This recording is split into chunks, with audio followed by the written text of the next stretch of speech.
This recipe is sponsored by Squarespace, one of the most popular dishes of the southern Mediterranean, eggs poached in a spicy tomato sauce.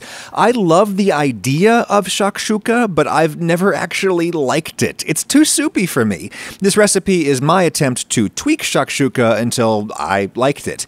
Peel and chop some garlic. Shakshuka just means mixture in the Arabic dialect from North Africa, where the dish originated, unless it actually came from Yemen. I'm not taking sides there. Anyway, lots of different stuff can go in. People use all kinds of peppers. I'm doing a poblano, which I think is a great all-purpose capsicum. It's big and fleshy and sweet like a bell pepper, but it's also a little hot like a smaller chili. I'm chopping it into long strips that I can easily grab with a fork later. Any form of onion will work. I'm using green onions because that's what I had around. Get rid of the roots and slice them up.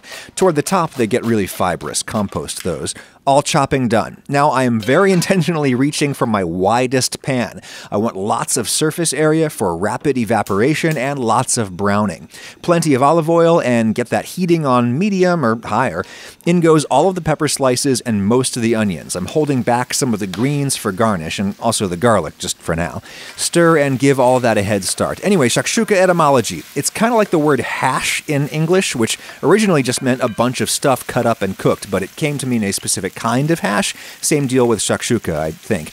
Time to toast some spices. I'm using whole cumin seeds and whole fennel seeds. I like the texture of whole spices in this, and I love the combination of fennel and eggs. It's like an everything bagel sandwich. You could use a million different spices. Harissa is common. Now I'll throw in my garlic. I usually just like it barely fried.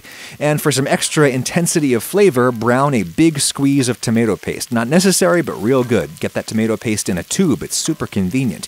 When I'm worried it's going to burn, I will pour in the juice from a standard 28-ounce can of high-quality whole tomatoes, about 800 grams. Now that the juice is out, I can reach into the can and squish up all the tomatoes with my hand. You can use diced or pureed tomatoes, but I like the chunkier texture for this, and the whole tomatoes are usually a higher quality. Use fresh tomatoes in season. Now I'm just going to boil this until it's really thick. If you stir it near constantly, you can use pretty high heat and it will not burn. While I'm waiting, I can put in some more spices, some black pepper, and I'm doing a bunch of smoked paprika. No idea if anyone would consider that traditional, and I don't particularly care. Give that a little pinch of salt to start with, cook, and with a super wide pan, stuff evaporates really fast. This is a very quick dinner, or breakfast, whatever. Now I'll crack a little can of chickpeas and drain off some of the aquafaba. Too much aquafaba makes the sauce kind of slimy, and in those go when the sauce is looking half-cooked. Chickpeas, not super common in shakshuka, but hardly unheard of, and to me, this makes it a more complete dish, more nutritious and more satisfying.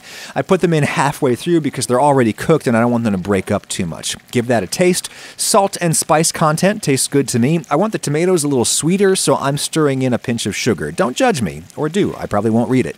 To keep the dish from being too soupy for my taste, I'm boiling this until it's really tight, almost dry. Look how clean the pan is when I scrape across it. I'm going to turn off the heat for now. That sauce is stiff enough to hold its shape when I carve out little indentations to hold my half-dozen eggs. Just crack them into their little saucy cups. If my heat was still on, the first one would probably end up overcooked by the time the sixth egg was perfect. People often put cheese on top, usually feta. I don't really like feta, so I'm using gorgonzola because it had the distinct advantage of already happening to be in my fridge. Plus, it melts, unlike feta, which is a plus in my book. Use whatever cheese you want. This is a very strong blue cheese, though. Use it with caution. Now I'll turn the heat back on and cook the bottom of the eggs, which you should be able to see really clearly. You don't have to guess whether it's happening. Just look through the egg window. Look for the bottom starting to cook. Now you could just cover this with a lid or foil and steam the top of the eggs until they are done to your liking. I'm going to take this over to the oven and put it under the broiler, that top element that Brits and people formerly colonized by the Brits call a grill. You could just put it in a hot oven of any kind, but the broiler only takes 30 seconds to heat up, and it will brown the top, not just cook it. Caramelize some of those tomatoes and brown the cheese. Just touch or wobble the eggs to assess their doneness. I want them runny, but not like water balloons. The sauce they're in is already wet. I don't want wet on wet. Look at that color. The wider the pan, the wider the area that can brown. I think it's good to season each egg a little bit on top. top. Alternatively, you could kind of over-season the sauce to compensate. I'll sprinkle on my onion greens for color and crunch, and tons of fresh herbs could work. I suppose I'd normally use cilantro, but I'm going to tear on some fresh mint because I just inherited a mint plant and there's a lot of it.